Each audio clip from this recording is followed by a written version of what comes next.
Hi, today we'll begin this presentation by discussing Siemens. Siemens is one of the largest industrial manufacturing companies in Europe with a revenue of approximately 83 billion euros. It is involved in a plethora of sectors, specializing in digital technologies, which brought a revenue of over 5.2 billion to Siemens. The key digital solution we'll be focusing on is the MindSphere IoT cloud-based operating system, released in 2016, operating in all four categories of interest. Data is collected onto the platform from sensors, where it is ready for further analysis, including both machine learning and AI, to deliver real-time insights. Users can also develop and expand their own applications in order to tailor solutions to their unique business problems. Due to MindSphere's use, digital technologies generated 20% more revenue in 2017 than 2016, which was much higher than the market's average growth rate of around 8%. Clearly, MindSphere has been very effective for Siemens. In 2017, there were 1 million devices connected. From these, data is collected every 5 minutes and is stored in the MindSphere cloud and can be used in conjunction with Mind apps to tailor insights. The target market is essentially all industries and companies that collect data and have the potential to leverage this to create meaningful insights. Gartner in 2016 predicted that for businesses there will be 4.1 billion connected things in 2018 and eventually 7.5 billion in 2020. Showing how the potential market and demand for MindSphere will likely continuously grow. We'll be looking at MindSphere and its use in the train industry by Renfe, the train operator. The existing issue was that Renfe trains in Spain were often delayed by around 20% for a 3-hour journey on Spain's most used route from Madrid to Barcelona. Due to this, around 800,000 annual passengers travelling on that route opted for the Iberia airline journey instead, and due to delays, full compensation was issued, costing the company around €95 per ticket. After implementing MindSphere, a high amount of value was gained by the company. Number one, predictive maintenance allowed faults to be predicted up to 3 days in advance, reducing time off track, since sensors send data every 5 minutes to the cloud. This resulted in increased reliability and efficiency, where predictive analytics enabled lesser delays of greater than 15 minutes, making a rate of 1 in only 2,300 that were delayed, a 0.01% delay rate. Therefore, there were lesser refunds and cost savings. In terms of cost savings, better usage of assets and reparation costs, leading to a return of investment of 130% after 10 years, and opportunity cost savings due to less trains being off the track, and also reduced labor costs.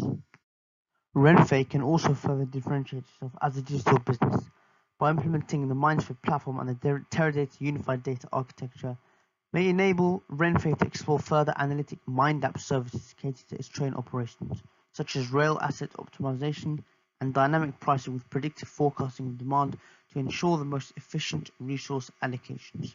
Additionally, further benefits were seen. The initial passenger distribution was 80% passengers travelled by the Iberia airline, with only 10% by train. After the MindSphere implementation, 60% now travelled by train, a 50% increase. Pre-MindSphere, potential sales lost around 1.5 million euros. However, cost savings were seen around 1 million euros in terms of cost savings, but 47.5 million generated in extra revenue. Thus, the potential value gained: cost savings, revenue growth, sales optimization, and reduced maintenance costs. I will now discuss the focus company, Uber. Uber essentially provides ride-hailing, ride-sharing, food delivery service, connecting customers and service providers. It's a multinational firm operating in 785 metropolitan areas, which has disrupted the taxi industry, and it currently focuses on self-driving cars. And in terms of its research and development, $1 billion has gone into this. The value added to various stakeholders.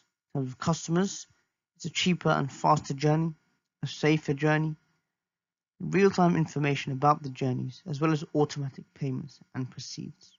For the drivers, again, easier to find customers, easier recruitment process, and real-time information about the journeys, as well as automatic payments and proceeds. In terms of Uber's key digital business strategy, there are two aspects: long-term and short-term. In the long term, Uber wants to develop its autonomous vehicle capabilities to achieve an entirely autonomous taxi fleet, potentially earning them $14,000 per car over 3 years. In the short term, it would like to improve its current ride-hailing platform via AI and machine learning in terms of safety and reliability, such as detecting drunk passengers or identifying dangerous drivers. Quid was then used to map out all of Uber's prominent investments. For example, 500 million was spent in a partnership with Toyota on improving autonomous vehicle technology through collaboration between Toyota's Guardian assisted driving and its chauffeur, which is fully automated driving, this type of technology, and merging it with Uber's in-house technology. Additionally, Uber acquired geometric intelligence to surpass machine learning capabilities set by Google and Facebook, enhancing the ride-hailing platform further. It allowed Uber to potentially enhance its machine learning capabilities since GI have data scientists that specialize in other areas of AI besides machine learning, such as Bayesian methods for data modeling and analysis. Quid was once again used to identify the software Uber uses to provide its customers with. Its current key overarching software used is the Data Science Workbench, which uses interactive analytics, machine learning, and deep learning to enhance pricing, safety, reliability, fraud detection, and navigation. One of its key applications that directly ties in with Uber's digital strategy to achieve full automation as well as improving its current platform is Uber Movement. This provides insights from data from over 2 billion trips to analyze real-time travel times, key traffic events, and journey patterns to then, when autonomous vehicles are commonplace, control the entire fleet, allowing them to act accordingly, keeping the journey as efficient as possible. Additionally, AI and machine learning will be used for drunk passenger detection to improve passenger safety and provide an improved tailored service. As well as this, rideshare will be used to verify if an Uber's driver car has been in a crash, designed to identify abnormalities suggesting a car accident, and anonymization, where drivers won't have the exact trip location after dropping off riders. In terms of Uber's likely future plans, Uber is set to expand as an autonomous vehicle technology and service provider, instead of purely as a service provider. It also wants to explore other features that could improve its customer journey, such as dealing with boredom and visualizing drop-off locations. Using Uber's data science workbench to enhance Uber's other lines of business is also ideal, such as Uber Eats, Uber Maps, and the new jump bikes, which would use data and analytics to identify the most dense part of the city to target new entire customer segments and to optimize the exact location of the jump bikes, as well as collecting data from these bikes. In terms of recommendations over the next 5 years, Didi is looking to use AI and machine learning, as well as big data, to reduce traffic congestion within cities in China via optimizing traffic lights. Now, Didi is also Uber's biggest competitor, with 25 million rides per day, and is the biggest ride-hailing sharing company in the world, which also dominates the Asian market. Didi recently bought Uber in the Asian market, eliminating it from that segment. Didi also uses the data it collects from the 25 million rides per day to optimize journeys.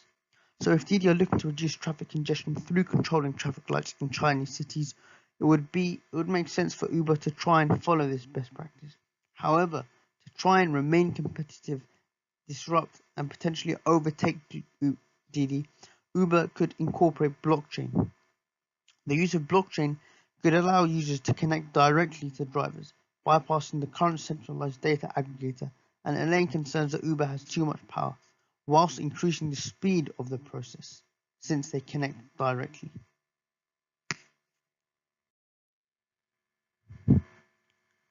Without an intermediary, making the process a lot more efficient, as well as speeding up the transaction process and any other processes involved. Thank you very much for viewing our presentation. To view the appendix, please view the original document in PDF, which is uploaded to the Dropbox. You'll find evidence of calculations as well as the use of Quid and other supporting evidence, including bibliography. Thank you.